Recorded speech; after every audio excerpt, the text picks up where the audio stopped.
व्याधयश्च प्रहीयन्ते प्राप्यते चोत्तमम पदम। वो ऐसे उत्तम पद को प्राप्त होता है जो भजन करता है, क्योंकि उसको तत्व ज्ञान हो जाता है। तत्व ज्ञान हो जाने पर उसके ऊपर रोगों का प्रभाव नहीं पड़ता, जरा वृद्धावस्था का प्रभाव नहीं पड़ता और मृत्यु का भी प्रभाव नहीं पड़ता, और उत्तम पद की उसको प्राप्ति होती है। अगर वो मोक्ष चाहे तो मोक्ष, प्रेम चाहे तो प्रेम। तत्व ज्ञान उसे वेदांत पढ़ के नहीं करना होगा। कई बार कहा है कि नाम में इतनी सामर्थ्य है कि आप नाम को पकड़ के निरंतर चिंतन में लाइए तो तत्व ज्ञान हो जाएगा। अपने स्वरूप का बोध, संपूर्ण संसार में क्या व्याप्त है, कौन सा व्यक्त तत्व है, वो आपको बोध हो जाएगा भजन बल से। जैसे बीजानि हृग्नि दग्धानि न रोहन्ति पुनर्यथा, ज्ञान दग्धैस् तथा क्लेशैर् नात्मा संयुज्यते पुनः। जैसे आग में पकाया हुआ दाना पुनः अंकुरित होने के योग्य नहीं रह जाता। गेहूं, चना, कोई भी हो, भुन जाए, भुनने के बाद उसे आप खेत में डाल दीजिए, चाहे जितना खाद पानी लगाइए, अंकुरण नहीं होगा। ऐसे ही जिसको तत्व ज्ञान हो जाता है या भगवत प्रेम प्राप्त हो जाता है, तो उसके हृदय में कभी कोई वासना नहीं जगती।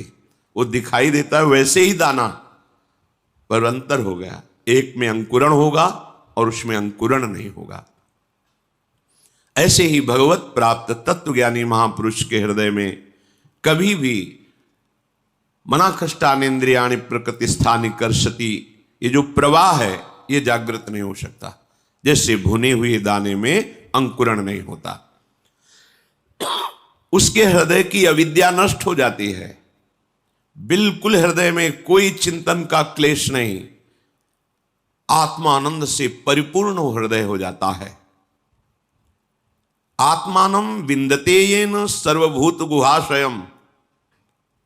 सबके हृदय में वही एक आत्म तत्व जो यहां है, उस सबके हृदय में ऐसा अनुभव हो जाता है। एको ब्रह्म द्वितीयो नास्ति, दूसरा कोई नहीं, दूसरो न कोई। अब कितना परमानंद होगा जहां अन्य चिंतन नहीं है। ये जो सुख की स्फुरणा होती है, ये उसी आनंद सिंधु के एक बिंदु के सीकर से है। और आनंद समुद्र में अवगाहन करने लगे तो कितना सुख होगा, कल्पना भी कोई विषयी पुरुष नहीं कर सकता। यदि भजन किया जाए, हृदय पवित्र हो जाए, तो श्लोकेन या वार्धनेन क्षीणम तस्य प्रयोजनम, आधे श्लोक में तत्व ज्ञान प्राप्त हो जाए। मार्कंडेय जी कह रहे हैं, सब भूतों के हृदय में विराजमान जो भगवत तत्व है वही मेरे हृदय में भी विराजमान है। इसका ज्ञान आधे श्लोक में हो जाए यदि हृदय पवित्र हो। पवित्र हृदय भगवत भाव, अपवित्र हृदय देह भाव, भोग भाव, जागतिक भाव। उसको संपूर्ण शास्त्रों के अध्ययन करने का कोई प्रयोजन नहीं। यहां क्या लक्ष्य करा रहे हैं, हमें अधिक से अधिक समय भजन में देना है। खूब नाम जब चल रहा है अंदर से, बस यही कमी होती है। हम बाहर की क्रियाएं तो सांगोपांग कर सकते हैं, पर निरंतर तैल धारावत भगवत चिंतन बड़ी बाधा पहुंचाती माया। भजन के जो बड़े सूरवीर हैं उनको भी परास्त करने के लिए ऐसे ऐसे जाल रचती है। क्या परास्त? उनका भगवत चिंतन छूटे और मेरे द्वारा किया हुआ विघ्न उसका चिंतन करे। पर वो भगवान के निज जन होते हैं, एक क्षण में उसके जाल को काट के अपने चिंतन में होते हैं, नहीं तो बह जाता है मनुष्य। अब हमसे भजन नहीं होगा, ऐसी विपत्ति आ गई, ऐसी समस्या आ गई, वो उसी चिंतन में इतना डूबने लगता है कि अब भगवत चिंतन छोड़। यही तो माया जाल रच रही थी तुम्हारा भगवत चिंतन छुड़ाने के लिए। बहुत विचित्र, तुम्हें दिखाई नहीं दे रही, यहाँ एक एक कदम ऐसे दिखाई देता, ये काम, ये क्रोध, ये लोभ, ये मोह, ये मद, जैसे आप व्यक्ति रूप में दिखाई देते, ऐसे अनुभव होता है। ये इसका जाल गिरा, अब ये गिरा, इसको कैसे बचाएं, पूरा विचार करके फिर देखते हैं कि अब तो हाथ से छूट गया, अब गया। अब बचा देख सकते हो, बचा नहीं सकते। बचा तभी सकते हो जब वो बचना चाहे। और वो जाल ऐसे रचती है कि एक क्षण में इष्ट गुरु धाम सबको तिलांजलि दे के हाथ मिला लिया माया से। और यही ऐसे जाल रचती है कि लगता है परम सुख और परम हितैषी यही है हमारा। धोखा हो गया, अब वो निकल गया।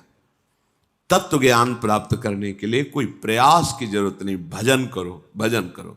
भगवान शंकराचार्य जी तत्व ज्ञान प्रदान करने के लिए ही आचार्य रूप में प्रकट हुए। वो कह रहे हैं कि तत्व ज्ञान में सबसे श्रेष्ठ है भक्तिरीव गरीयसी, भक्ति। अगर भगवान की भक्ति की जाए तो बहुत जल्दी तत्व ज्ञान प्राप्त हो जाए। भगवान शंकराचार्य जी भी निरंतर भजन, मैं कौन हूं, संसार का क्या स्वरूप है, भगवान का क्या स्वरूप है, सब आपको बोध हो जाएगा। नौ योगेश्वर इस सिद्ध महापुरुष आकाश मार्ग से चलते रहते हैं, अब भी हैं। ये विरक्त महापुरुष प्रायः जो सच्चे मार्ग के पथिक होते हैं उनके दर्शन पथ पे आते हैं, उपदेश देते हैं। इन्होंने कहा है कि एक एक कवल अन्न पाने जिससे क्षुधा निवृत्ति तुष्टि पुष्टि होती है, ऐसे ही एक एक क्षण भजन करने से आपके हृदय में अपने स्वरूप का ज्ञान, प्रभु के चरणों में प्रेम और संसार का ज्ञान पूरा, कुछ पढ़ना लिखना नहीं पड़ेगा। आप भजन कर रहे, सत्संग सुन रहे, भजन करते रहिए, अपने आप ज्ञान स्फुरित होता चला जाएगा। पर सबसे कठिन इस संसार में है भजन करना। कोई माने या ना माने, कुछ कठिन नहीं, सबसे कठिन है भजन करना, क्योंकि ये अंदर की बात है।